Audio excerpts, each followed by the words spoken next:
اور تیسرا موقع جہاں سود کا موقع آیا وہاں اللہ تعالیٰ فرماتے ہیں کہ جو لوگ سود لینے دینے والے ہیں فَأَذَنُوا بِحَرْبٍ مِّنَ اللَّهِ وَرَسُولِهِ، تم اللہ اور اس کے رسول کے ساتھ جنگ کے لیے تیار ہو جاؤ۔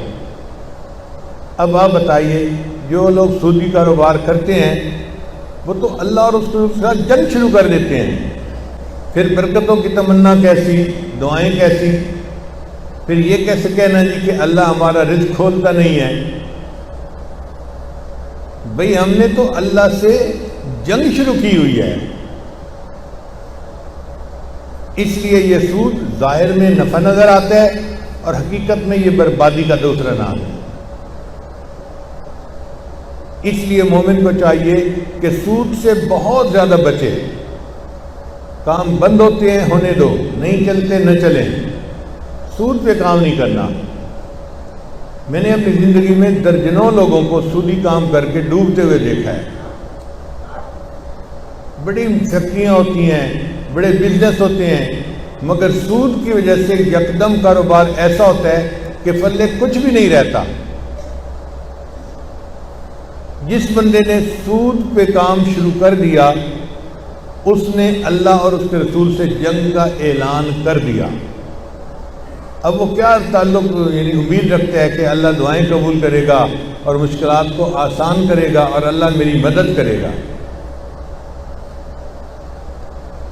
اس لیے جو سودی کام کر چکے ہیں ان کو توبہ کر لینی چاہیے، جو کر رہے ہیں ان کو اس سے جان چھڑانی چاہیے۔ اگر کچھ بیچ کے بھی سود سے جان چھڑانا پڑے تو چھڑا لینی چاہیے۔ میں نے بعض ایسے نیک لوگوں کو دیکھا ہے، سودی کام کرتے تھے، پھر انہوں نے اپنی کچھ چیزیں بیچ دی اور بینکوں کے پیسے ادا کر دیے، اور اللہ نے ان کو جو تھوڑا دیا اس نے برکت عطا فرما دی۔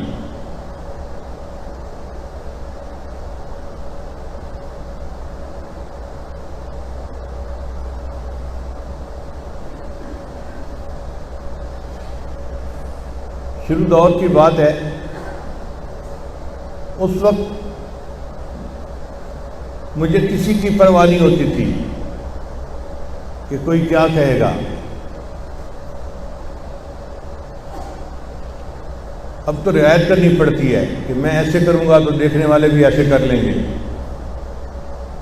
بالکل رعایت نہیں کرتا تھا۔ اس زمانے میں اگر مجھے بینک میں جانا پڑتا تھا نا تو حد الوسع میں بینک میں نہیں جاتا تھا،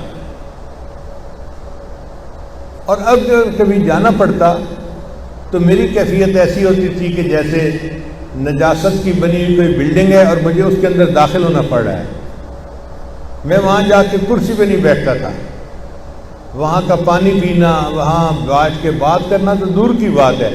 کوئی بیت الخلاء میں آرام سے بیٹھتا ہے تو مجھے ایسے لگتا تھا کہ میں بیت الخلاء میں بیٹھا ہوا ہوں، حالانکہ ایئر کنڈیشن جگہ ہوتی ہے اور صوفے لگے ہوتے ہیں اور مینیجر بھی چائے پلا رہا ہوتا ہے، فلاں کر رہا ہوتا ہے۔ قطعاً ایسا نہیں ہوتا تھا۔ میری ایک کیفیت ایسی ہوتی تھی کہ جیسے یہ بلڈنگ نجاست کی بنی ہوئی ہے اور اس بدبودار جگہ پہ میں آ کے بیٹھ گیا ہوں مجبوری کی وجہ سے۔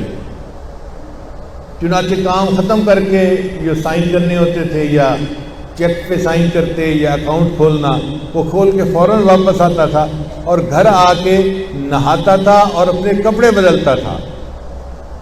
میں کہتا تھا کہ ان کپڑوں کے ساتھ میں نماز کیسے پڑھ سکتا ہوں کہ جو میں اس نجس خانے کے اندر داخل ہوا۔ ایسی کیفیت قلبی ہوتی تھی دل کی۔ تو مومن کی سود کے بارے میں ایسی کیفیت ہونی چاہیے کہ پتہ نہیں یہ کیا مصیبت ہے کہ جس کی وجہ سے اللہ رب العزت نے فرمایا کہ یہ اللہ اور اس کے رسول کے ساتھ جنگ کرنے کی مانند ہے، اور مسلمان بھائی کو تکلیف پہنچانا اس کا تو کوئی سوچے ہی نہ۔